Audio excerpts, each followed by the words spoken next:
بسم الله الرحمن الرحيم والصلاة والسلام على أشرف المرسلين. Salam alaikum, bonjour tout le monde.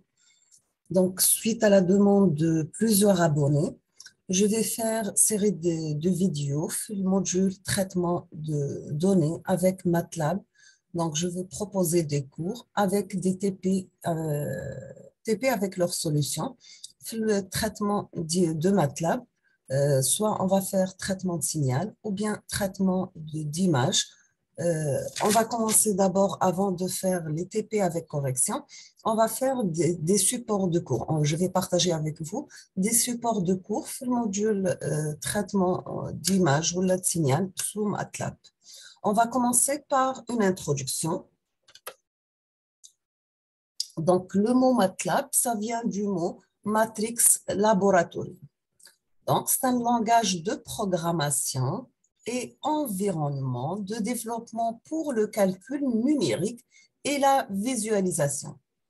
Donc, on peut utiliser le MATLAB pour la manipulation de matrices, pour tracer de courbes, pour la mise en œuvre d'algorithmes, pour la création d'applications, facile à apprendre, simple à utiliser. Nous avons que plus d'1 million d'utilisateurs, soit domaine de l'industrie, la recherche académique, l'ingénierie, sciences, économie, etc. Donc, équivalent gratuit, c'est le GNU, Octave, Skylab, SkiPy.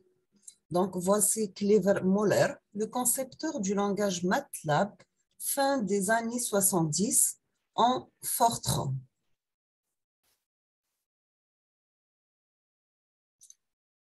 Le concept de MATLAB il est basé sur les toolbooks. C'est quoi les toolbooks? C'est une bibliothèque de fonctions intégrées. Sachant qu'une fonction peut comprendre un fichier texte contenant une série d'instructions, retourne un résultat en fonction des paramètres d'entrée. Nous avons non souvent très intuitifs. Par exemple, nous avons la commande min, MEAN, c'est la moyenne d'un tableau de données. ABS, c'est la valeur absolue. Plot, c'est pour tracer une courbe.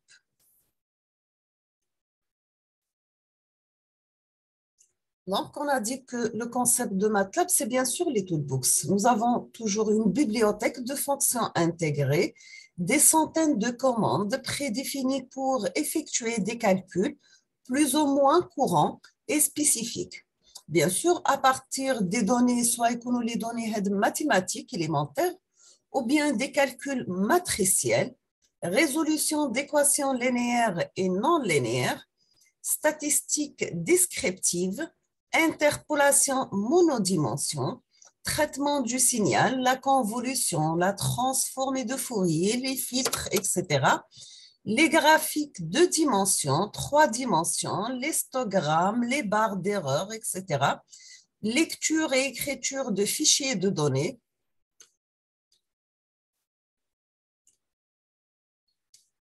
on trouve aussi des toolbooks supplémentaires spécialisés, payantes, fonctionnalités avancées.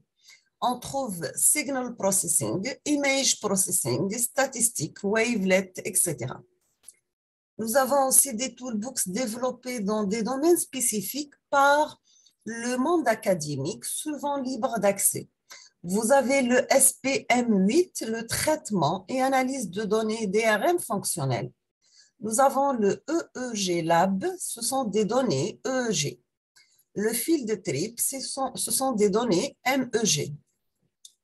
Donc, toute une batterie de fonctions proposées par la communauté des utilisateurs MathWork File Exchange. Donc, quel est l'objectif du MATLAB? C'est bien sûr manipuler les données, effectuer des calculs de base, visualiser les données. Le plan, c'est bien sûr la prise en main. Les matrices, c'est les opérations, les fonctions et les scripts, des exemples avec des données. Maintenant, on passe à la prise en main. On va commencer par l'interface.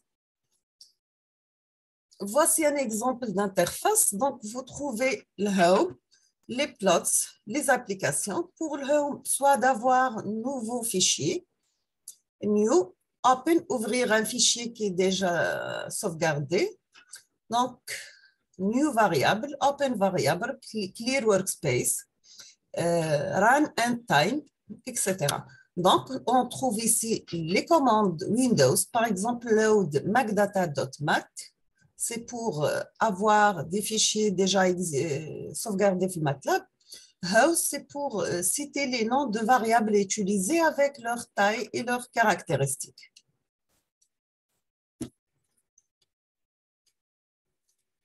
Donc, l'interface, on appelle cette partie tracée en rouge ce qu'on appelle l'invite de commande. Quel est le rôle de l'invite de commande? C'est bien sûr l'exécution de calcul et lancement de programme. Donc, l'invite de commande pour exécution de calcul et lancement de programme. Toujours avec l'interface, la partie est ici tracée en rouge, le rectangle en rouge, ce sont des volets supplémentaires éventuels. On trouve ici l'historique des commandes, la liste des variables, l'aperçu du dossier courant. D'accord? Donc, le volet supplémentaire, on trouve l'historique des commandes, la liste des variables et un aperçu du dossier courant. Cette partie tracée toujours en rouge, ce qu'on appelle le help. Le help, c'est bien pour avoir toutes les commandes ou bien les toolbooks existants sur MATLAB pour vous aider. La barre, donc c'est bien, la barre a dit, donc c'est MATLAB User Path, c'est le répertoire de travail ou bien User Path. Donc, c'est un schéma par défaut pour le chargement et la sauvegarde des variables et des figures. Donc, ce sont des scripts du dossier directement exécutables via l'invite de commande. Cette path, c'est bien la liste des dossiers de fonctions, définition des chemins d'accès aux différents toolbooks, rend possible l'exécution des scripts depuis l'invite de commande. D'accord? Cette path, donc c'est la liste des dossiers de fonctions. Définition des chemins d'accès aux différents toolbooks rend possible l'exécution du script depuis l'invite de commande. Donc, l'invite de commande en pratique, par exemple V, blablabla, A égale à 2 fois pi, donc c'est 6,2832. Les calculs élémentaires, nous avons le mode calculatrice, on écrit le calcul désiré. Par exemple, 3 à la puissance 2 fois 2 plus 5 divisé par 5 moins 2, on va l'écrire à cette façon. Donc, vous trouvez le symbole de l'invite de commande. Donc, vous tapez 3 chapeau 2, c'est l'équivalent de 3 à la puissance 2. Le produit, c'est l'étoile, parenthèse, 2 plus 5, on ferme la parenthèse, divisé par, on ouvre une deuxième parenthèse, 5 moins 3. 5 moins 2, donc sinon, il va faire la division sur 5. Le résultat, il va soustraire le 2, d'accord? Donc, les opérateurs courants, nous avons l'exponentielle, l'exponentiation, nous avons la multiplication et la division. Bien sûr, toujours en valide en appuyant sur la touche entrée. Donc, si on valide par entrée, on trouve le résultat, c'est égal à 21.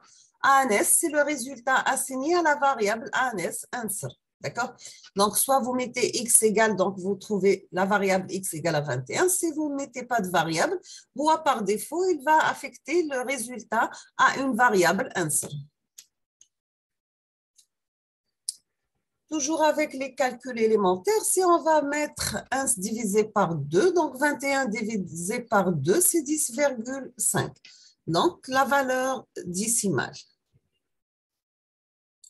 Maintenant, c'est le point, donc c'est la virgule. Toujours avec les variables, pardon, on peut affecter une valeur à une variable. Exemple A, égale à 35,6. A, c'est le nom de ma variable. Donc, on doit commencer par une lettre, peut contenir des chiffres, exemple temp 1, distinction entre les minuscules et les majuscules. Donc, vous avez temp 1 en majuscule, T en majuscule. C'est différent de temp 1. Donc, ce sont pour lui deux variables différentes. On peut utiliser aussi des caractères autres que les lettres interdits, hormis, exemple, temp-8 1. Pour les variables, pour affecter une valeur à une variable, exemple, A égale à 35,6, virgule, c'est le point, d'accord? Donc, vous aurez réponse 35,6 000. Pas nécessaire de déclarer le type ni d'initialiser.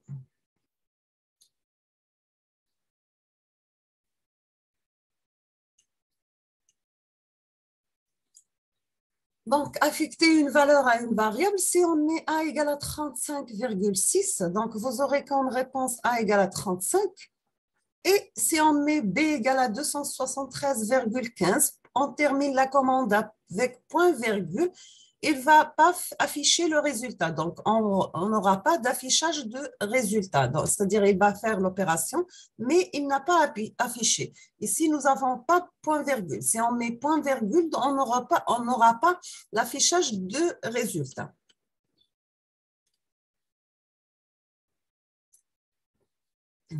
Donc, si on va mettre B, on aura B avec sa valeur. Donc, sachant que A et B sont conservés en mémoire dans le workspace. Pour lister les variables créées dans le workspace, vous utilisez la commande whos. Donc, la commande whos vous donne le nom, la taille en bits, la taille, le nombre de bits, la classe attribuée.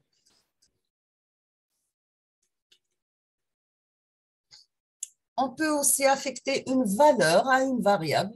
Exemple, tk égale à A plus B. Vous aurez tk égale à 308,7500. Donc, c'est créer une nouvelle variable à partir des variables déjà définies. On peut mettre égal à 32, donc définir une nouvelle valeur pour A.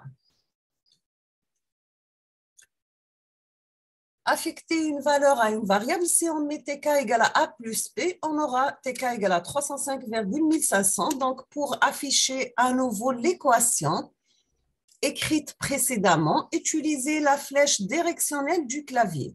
Donc, vous aurez une nouvelle valeur de tk. Maintenant, on va voir la notation en puissance de 10. Par exemple, pour avoir 2,16 par 10 puissance moins 6, on met pot égal, on va affecter une variable qui est égale à 2,16 étoile, c'est le produit, 10 à la puissance, c'est chapeau, entre parenthèses moins 6. Donc, vous aurez le résultat et la nouvelle variable. Donc, on trouve que 2,16 e puissance moins 6, c'est la même notation équivalente. Donc, soit on écrit de cette façon 2,16 étoile 10 chapeau moins 6 ou bien 2,16 e moins 6.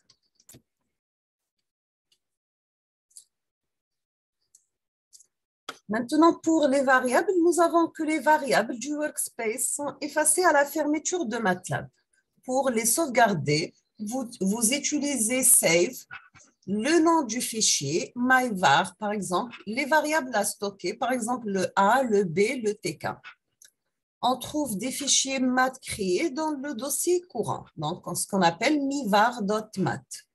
Pour les récupérer lors d'une nouvelle session ou après suppression, vous utilisez load myvar. Donc, c'est pour charger les variables dans le workspace. Pour afficher certaines variables, vous mettez clear ABTK. Pour effacer tout le workspace, vous utilisez clear all. Maintenant, on va voir les constantes prédéfinies. Nous avons en MATLAB des constantes prédéfinies. Par exemple, le pi qui est égal à 3,1416. Donc, pour afficher davantage des décimales, vous pouvez utiliser le format lent. Et vous demandez P, vous aurez P en format lent. Si vous mettez E, Donc, c'est l'unité imaginaire pour définir les nombres complexes. On peut utiliser soit le i ou bien le g. I à la puissance 2, donc i au carré est égal à moins 1. 0 défini par 0, vous aurez none, c'est-à-dire c'est un not a number, c'est un résultat numérique d'une opération non définie. On trouve aussi des fonctions prédéfinies, par exemple cosinus de pi est égal à 1. Donc, les fonctions trigonométriques, c'est cosinus, sinus, tangente. L'inverse, c'est asinus, acosinus. L'hyperbolique, c'est sinus hyperbolique, acosinus hyperbolique. On trouve aussi squared 25, c'est la réponse 5. C'est la racine carrée de 25, c'est 5. On trouve des fonctions mathématiques, le squared, c'est la racine carrée. Log 2, log 10, exponentielle, ABS sin. Round pi fois 2, la réponse c'est 6. Donc, on trouve aussi des fonctions d'arrondi, round. Ce sont des entiers le plus proches, flower, sale, and fix. Je vais m'arrêter ici dans ce premier cours. Et la prochaine, Inch'Allah, je vais terminer la suite. Donc, je vais m'arrêter parce que je me dis comme je la vidéo pour la suite, on me l'aura dans les prochains jours, Inch'Allah. Donc, comme je vous remercie infiniment pour votre attention. N'hésitez pas si vous avez des questions. Et à la prochaine vidéo, Inch'Allah. Merci beaucoup.